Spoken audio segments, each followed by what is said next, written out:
IPL 2024 সালের জন্য দারুণ সুখবর কেকেআর প্রেমীদের জন্য। হ্যাঁ ফ্রেন্ডস, যেখানে মিনি নিলামি থেকে মোট 10টি প্লেয়ারকে কিনে একটি দুর্দান্ত শক্তিশালী স্কোয়াড গঠন করেছে কেকেআর টিম। আর এই স্কোয়াডের মধ্যে রয়েছে একজন এমনই ভয়ঙ্কর ব্যাটসম্যান যে ক্রিস গেলের থেকেও বিধ্বংসী ব্যাটিং করতে পারেন আইপিএল 2024 সালের জন্য। হ্যাঁ ফ্রেন্ডস, তার মানে ক্রিস গেলের বাপকে পেয়ে গেছে কেকেআর টিম আইপিএল 2024 সালের জন্য। তার পাশাপাশি এটাও শোনা যাচ্ছে যে শুভমন গিলকে কেকেআর টিম ট্রেডের সাহায্যে নিজের দলের সাথে যুক্ত করতে পারেন।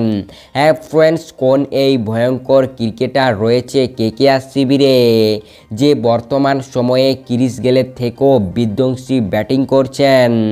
তার পাশাপাশি এই শুভমন গিল কত পার্সেন্ট কেকেআর টিমে আসার চান্স রয়েছে?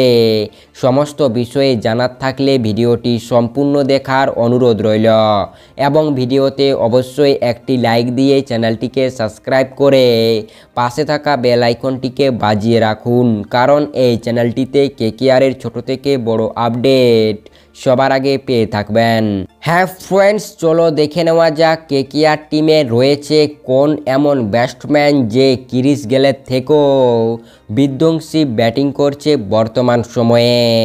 তিনি হলেন ওয়েস্ট ইন্ডিজের বিধ্বংসী ব্যাটসম্যান সাদার রাদারফোর্ড। হ্যাঁ ফ্রেন্ডস, এই ওয়েস্ট ইন্ডিজের বিধ্বংসী মিডল অর্ডার ব্যাটসম্যানটিকে কেকেআর টিম মিনি নিলামি থেকে 1.5 কোটি টাকা দিয়ে কিনেছেন এবং এই সাদার রাদারফোর্ড বর্তমান সময়ে দুর্দান্ত পারফরম্যান্স করছে স্যাম ক্রিস গেলের মতোই। হ্যাঁ ফ্রেন্ডস, এবং তার পাশাপাশি সে ক্রিস গেলের মতোই বড় বড় ছক্কা হাঁকাচ্ছে এই সাদার রাদারফোর্ড। তার এই ব্যাটিংকে দেখেই সবাই আনুমানিক করছে যে কেকেআর টিম পেয়ে গেছে দ্বিতীয় ক্রিস গেল আগামী আইপিএল সিজন 2024 সালের জন্য।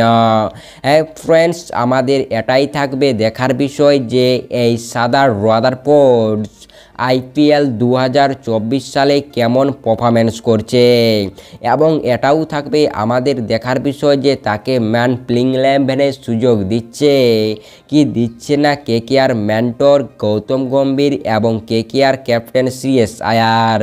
তার পাশাপাশি এটাও আপডেট বেরিয়ে এসেছে যে আগামী আইপিএল সিজন 2025 সালের জন্য শুভমন গিলকে ট্রেড করে নিজের দলের সাথে যুক্ত করতে পারেন কেকেআর টিম।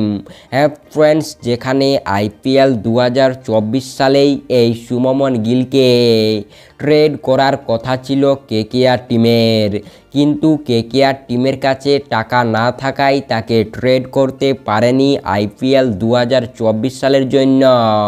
তবে এটা শোনা যাচ্ছে যে তাকে আগামী সিজন আইপিএল 2025 সালে তাকে ট্রেডের সাহায্যে নিজের দলের সাথে যুক্ত করতে পারেন কেকেআর টিম। হ্যাঁ ফ্রেন্ডস, তাই এই নিয়ে আপনাদের কি মতামত নিচে কমেন্ট সেকশনে অবশ্যই লিখে আমাদের জানিয়ে দিও যে সাদার রাদারফোর্ডকে ম্যান প্লেইং 11-এ রাখা উচিত কি উচিত নয় কেকেআর টিমকে। তাই আপনাদের সম্পূর্ণ ভিডিওটি দেখার জন্য অসংখ্য ধন্যবাদ।